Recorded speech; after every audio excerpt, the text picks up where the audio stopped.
there, Balanced Lady Bosses. This is Stacy, and welcome to Reflections. Today, we're going to be reflecting on the conversation that I recently had with Matt Boggs.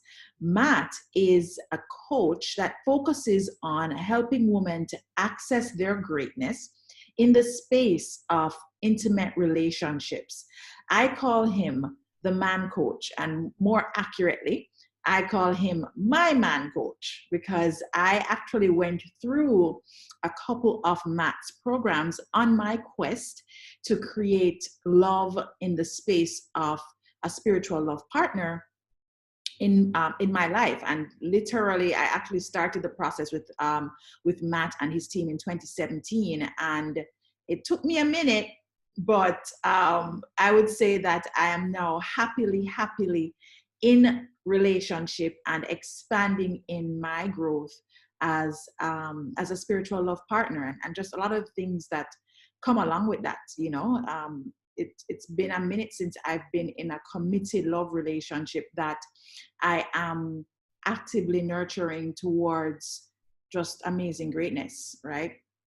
Now, for those of you that are seeing this video versus just listening to the audio, you'll notice that my background is beach. Like, I have a palm tree waving and waves crashing in, and there's a beautiful beach behind me. It's aqua. Yeah, that's the mood I'm in right now. That's the mood I'm in. I'm in that mood where I want to feel the wind and smell the ocean and just have that open space and air. Having been locked inside, due to quarantine and various different levels of curfew for the last, 8 months since we've been in this COVID journey, right?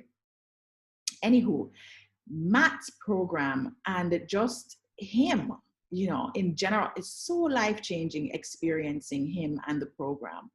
From a woman who has had interesting experiences with relationships, like I could write a book on how to just totally screw up a love relationship, okay?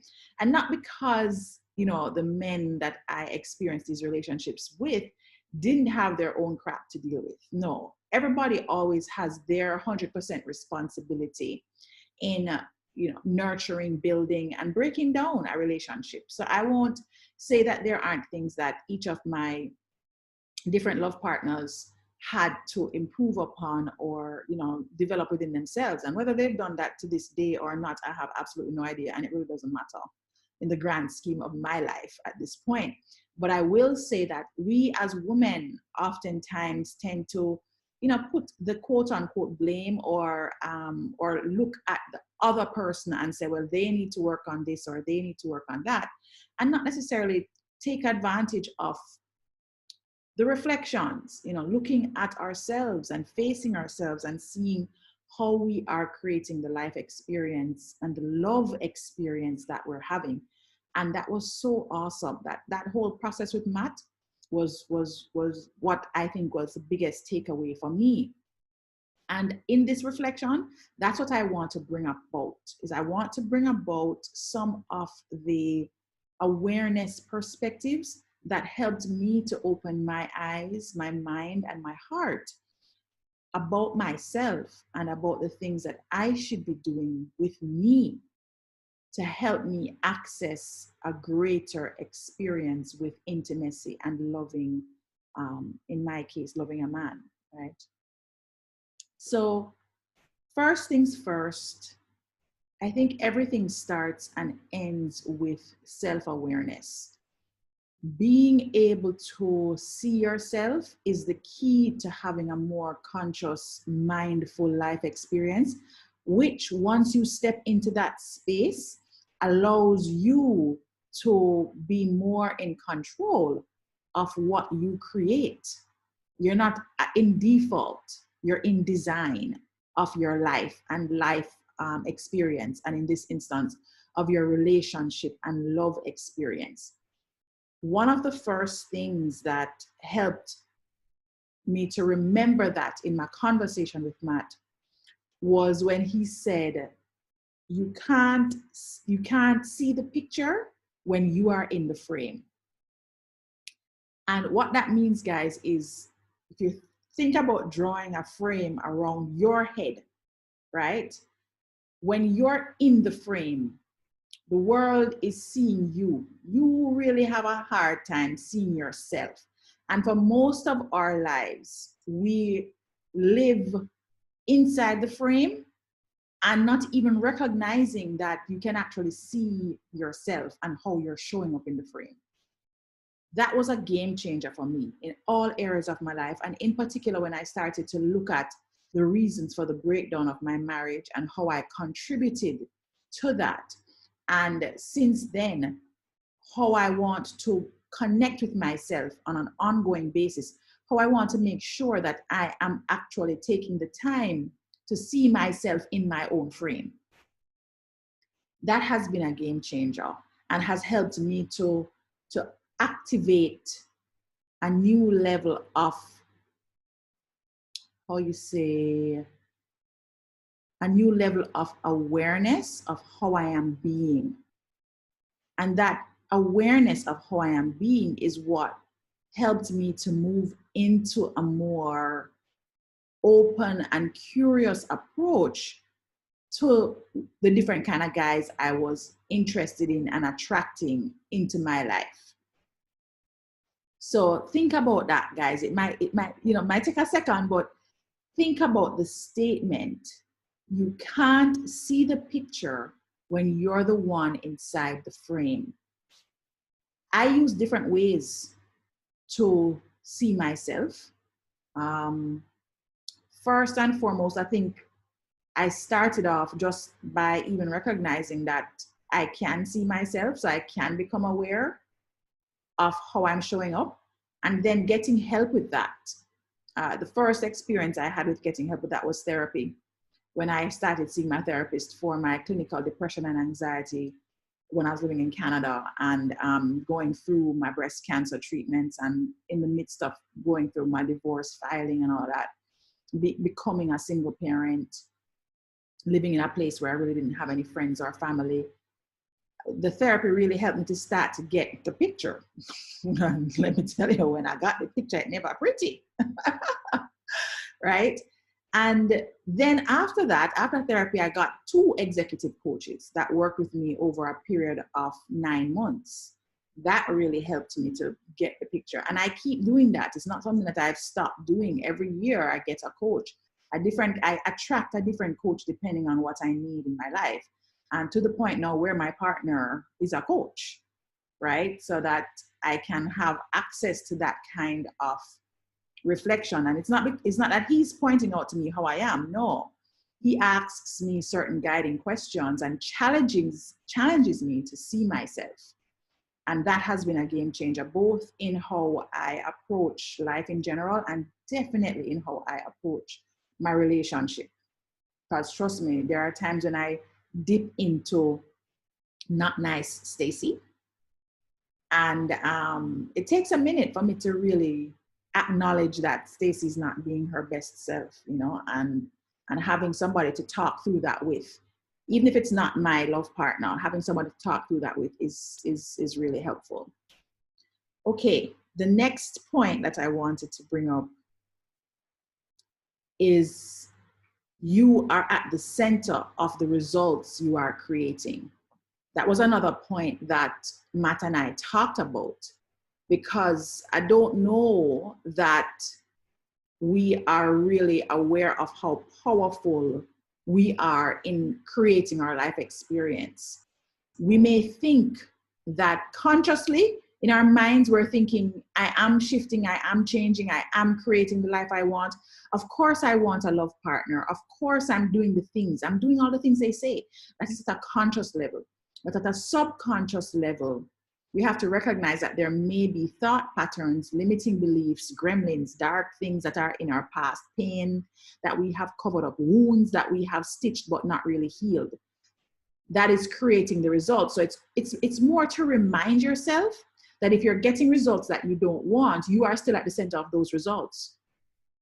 So even if you're in an experience where the person is being negative towards you, whether physically, emotionally, verbally, and you're in this experience of unhappiness and suffering, you are still the person that is creating that, because you have created the space for this person to be a part of your life experience, right? So no matter what it is that your external experiences, you are at the center of the results you are creating, the results you are experiencing. So just kind of have that jotted down.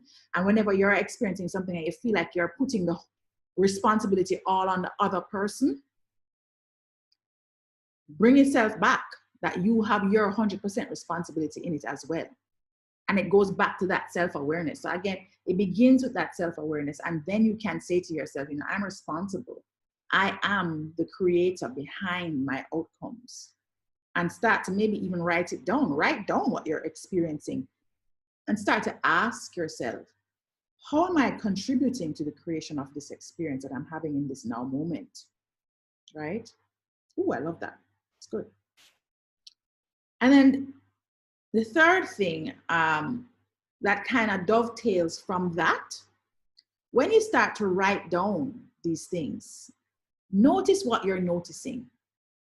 Pull out the themes that you are noticing.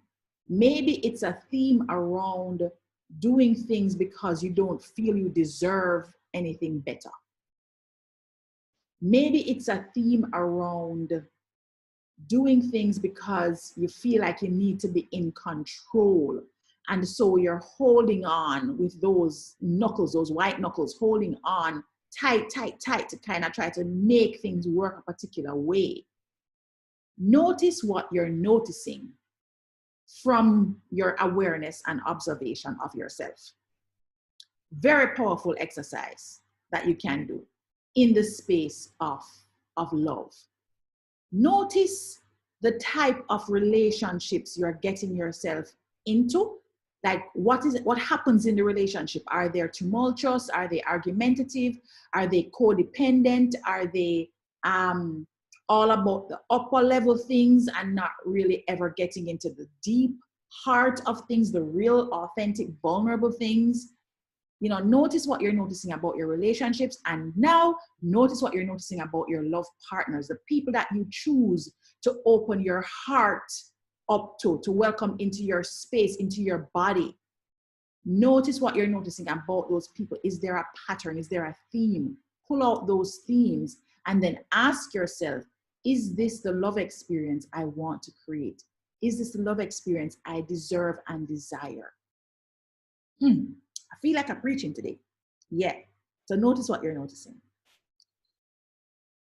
And I think as a parting thought, guys, one of the core things that I shared with you just now as we wrap up was around the space of beliefs and belief systems and how those beliefs shape the experience that you have with attracting love into your life and with the relationships you have once you've attracted love. Your belief systems, your value systems, if you don't understand or don't like the word beliefs, the things you value are what shape the things you attract into your life. And beliefs reside at a subconscious level. And sometimes to access that, you need support. This is why I reach out to and employ experts like Matt, who had to go through his own exploration, research. He even wrote a book about the things he found when he interviewed how many couples on this tour of the US to get a sense of what makes relationships work, what makes relationships last, what makes love lasting. And from that research, he was able to get more clarity about himself and ultimately attract the love of his life into his life. And so being able to connect to your belief system and really see what's happening on a subconscious level is not always something you can do on your own. And so this is where coaching and therapy comes in. So don't shy away from feeling like you deserve to have support in the space of love and intimate relating, because it is one of the most crucial parts of your life, and it does affect how you are showing up as a balanced lady boss, as a lady boss, whether you're achieving the balance at this time or not. So I highly encourage you to check out Matt's program. You can look him up on YouTube, MATBOGGS, Matt Boggs.